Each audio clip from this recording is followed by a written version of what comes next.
Hello, it's time to unlock your inner confidence. I've been coaching for a few years now, and one of the biggest things I've learned is that inner confidence is huge. It's something that is really hard for us to wrap our heads around because we're in our heads with the stories going on a loop, telling us that, oh no, you can't do that because if you do that, this is going to happen, or if you do that, this is going to happen.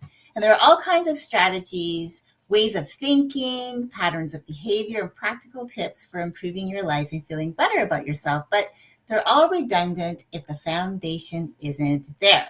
That foundation is the real you, the you that you know deep down that you are. You've heard people talk about that authentic self. Well, that's what they're talking about. But how do you know who that authentic self is? Because if you're in the doing and you are out there and you don't have confidence, and you're afraid to show who you really are, then how are you coming at your goal setting, or going after your goals, if you are not confident enough to do it as the person that you truly are? The trick is that it takes confidence to find that and to bring out who you are. I'd like to share with you a couple of ways to help you unlock your inner confidence. Hi, I'm Leslie Gadet, Mindset and Emotional Awareness Coach for women who are on a mission to make a bigger impact in the world by adopting a both and rather than an either or mindset. They love what they do in their corporate job or independent contractor or whatever that looks like, and they're striving for more by pursuing their passion project or maybe even exploring entrepreneurship. And I show them that it's possible for them to have both because they don't have to choose. And all they need to do is learn how to develop an unstoppable mindset, developing skill sets around their mindset, and learn how to manage their emotions, protecting their time so that they get more done efficiently without that time being stolen away from them because they're in their emotions. So, as I said, I want to help you unlock your inner confidence, and I'm going to give you some tips on how you can do that. So, the first one is get to know your core values. Core values are huge for me. They're a big passion of mine. I often get carried away with myself when I talk about them. I make no apology for that, though, because they're one of the most important things you can know about yourself, and they're vital in getting genuine inner confidence. For me, my core values, I have four. They are integrity, empathy, kindness, and courage. Integrity, because I truly believe that when I can, it really does boil down to my authentic self, right? And when I can do things from that place where I really want to show up to powerfully serve. That means, what does that look like for me? Who am I serving? How am I showing up as a person? Am I being positive? Am I really listening to hear, to see, to understand the people that I'm in front of? And really coming from that place, where it's like doing the right thing too. One of the things what I love about integrity is that it's helped me, especially to navigate social media. 5 years ago, I guess, no, it's 6 years ago, during the 2016 election period that year, there was a lot of negative stuff going on social media. And I refused to allow myself to get caught up in it because I didn't like what I saw. I saw people that I knew that were good at each other's throats, and yet they had been friends for years. And what I decided in that moment was I wasn't going to allow myself to go down that rabbit hole. So I stopped posting. I stopped commenting, liking, or sharing posts that I saw that had some kind of view that could possibly harm somebody else. Yes, I have my own opinions, and that's fine. But I didn't want to get involved, to double down, to get to create more, like give something its avenue to start getting out there. I wanted to be that person that really said, you know what, I want to stand for something. And so for me, that's allowed me to really show up as my authentic self. Your core values are 10,000 feet down inside you, right? Right at the very core of who you are. And they're the building blocks, the foundations and cornerstones for you.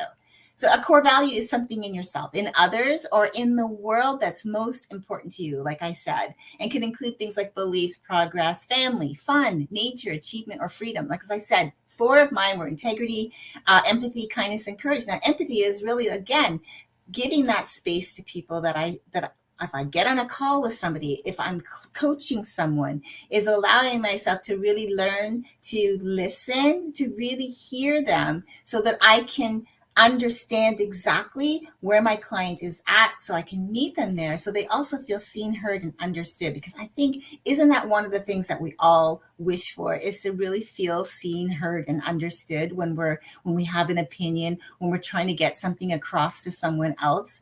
And again, that can come across as our wounded self if we are in our emotions, right? And so again, for me, my core values have helped shape the woman that I am and how I show up in the world every single day of my life.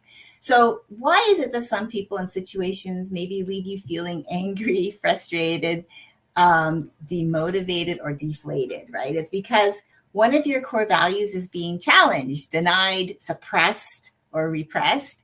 And we experience that as a negative experience because it's denying a fundamental piece of who you are, right? And how you are living your life. Again, we all have opinions. We all want something for our lives to look a certain way. And sometimes we're going to butt heads with other people. We're not always going to get along. We're not always going to agree, but that's okay. That's what makes it amazing to be individual, to be uniquely different from each other, be able to share in experiences together and allow each other to have our own opinions, even if we don't agree. And that just gives more flavor to our lives. You know, those times when you felt really alive, amazing, or buzzing? Those are the times when one or more of your core values is being honored, right? Especially when you live from that space. Like your core values is how you show up every day. Again, when you know who you are, and there is a way to find that out. But when you know who you are to the core, you show up that way. And everything you say, everything you do, how you think, how you feel, all comes from that place. And you get more of that by living according to your core values because that's who you are. They're all yours. And no matter what happens, no one can ever take them away. You have absolute confidence in them because they're there all the time, just waiting for you to notice and use them because they're part of you. It's what you've chosen, you've decided.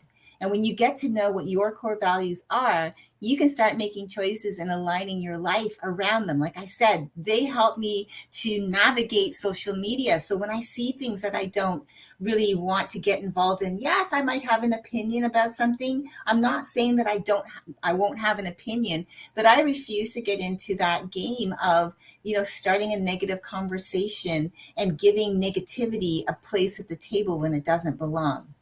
It's simple and it feels amazing because all that really means is that you're allowing who you are, which is the true essence of you, to live in the real world.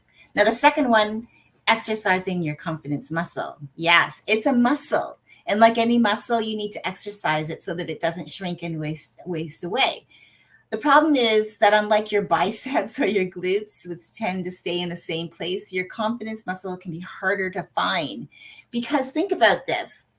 If you're in the doing of something, you could get really like freaked out if something happens, if something doesn't go exactly as planned, if you had like a plan mapped out and something derailed it. And I'm not talking about something derailed it in the plan, but life got in the way. It threw a curveball at you. Something happened. You had to drop everything and take care of a family emergency, or maybe something revealed itself to you that seemed to be better and it kind of put a kink in your plan and you're like, oh, I don't know. And then you start to lose your confidence, right? But the thing is, how you develop, like example, your biceps or firm up your glutes as an example, is by doing exercises that are designed to work those muscles. And over a period of time, you will see the results that you're looking for. One of the things that happened for me as an example, 4 years ago, I was challenged by a coach I'd been working with to get more visible. And she told me,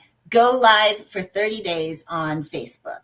And I was terrified because I had no idea, number one, what I was going to talk about. And I had no idea if anyone would even care to hear what I had to say. I was afraid I was going to mess up. I thought I was going to look funny or sound stupid. But again, getting into the doing is really the only way you're going to build your confidence, because you have to be in the doing. And that can really scare you. But when you face that fear of I'm afraid to go live on social media, but you do it and you do it anyway. Like I said, 4 years ago, I was given the challenge, and still here I am today, 4 years later. I love doing lives. I love doing live trainings. I love doing social media lives, whether it's on Facebook, Instagram, TikTok, or here on LinkedIn. I absolutely love it. So, as I said, it's the same with confidence when you're building your muscle. That if you're the kind of person that doesn't take risks, the kind who goes through every day doing what needs to be done and doing it well, but you're not stretching yourself, you could talk yourself out of doing something really, really amazing because it's too scary, or because you think that I'm not good enough, or that's not who I am, or I don't really want it anyway. But you really do, but deep down inside, you're scared. And yes, fear is going to double down. That kind of person lives within what they know and what keeps them safe and comfortable. The fewer risks they take, the less confident they need to be. And so the less confident they become, right? Because if you're not taking like making choices and making decisions, taking a chance on yourself, maybe going live on social media, but because it freaks you out and you're like afraid how you're going to look. Maybe you think you're going to get kicked off of social media while you're in the middle of a live stream. By the way, that's happened to me multiple times, but I got back up and I did it again. To work your confidence muscle, you'll need to be prepared to take risks, big or small. Be willing to stretch yourself in an unfamiliar direction, to try something new or try something in a slightly different way, and step into what I call the uncomfort zone. That's the space where you don't know the how-tos or the next steps, but where you allow yourself to become resourceful and you seek out the answers. To uncover that inner confidence inside you, you need to open yourself up to the possibilities around you and push yourself to increase what you know, what you do, and who you are. The more open you are to risk, opportunity, and possibility, the more confident you need to be. And so the more confidence you'll develop. And the more you're in the doing, you're building your confidence muscle. So my question to you today is, what are you going to do to exercise yours? So I hope this was helpful for you to hear today. I thought it'd be fun to come on and just share this with you, because I thought, confidence is really important. And I think a lot of people are afraid of it because they're afraid. They don't know how to get it. They think that only specific people get it. Only certain people are privileged, only the chosen few. But it's really just about being in the doing and building your confidence so that you then start showing up, whether it's doing live videos, whether it's posting every day, whether it's putting yourself out there to meet new people, building new connections, whether it's starting a new business, whether it's going through a self-development program, whether it's learning about yourself and maybe seeing about doing something different with your life, whatever that looks like for you. Your confidence will grow when you're in the doing and allow yourself to step through that fear. And on top of that, if you are afraid to do something, then make sure you have that inner circle of friends that can help you feel more confident around whatever it is that you're trying to do, whatever it is that you're in the doing, and help you to gain that motivation, gain that confidence to like step through the fear and do it anyways, right? That's what you'll hear people saying, that, I stepped through the fear and I did it anyway. And that is exactly it. There's no magic pill. You're not going to get a strategy. It's going to give you that confidence. It's just in the doing, and you just keep doing. It's repetitive, but as long as you keep in the doing, progress over perfect. You take one tiny step every single day. You will get over your fear and you will become more confident because you're in the doing. So I hope that was helpful. I hope you have a great rest of your day, a great week. And remember, navigate your days with an attitude of gratitude, because with the right attitude, it will put you in the right mindset for when life throws her curveballs or puts up those roadblocks in your way. You'll be in a better frame of mind to manage your emotional trigger moments so that they don't steal your time and steal your confidence. Okay, I hope you have a great rest of your day, and I'll see you again soon. Bye for now.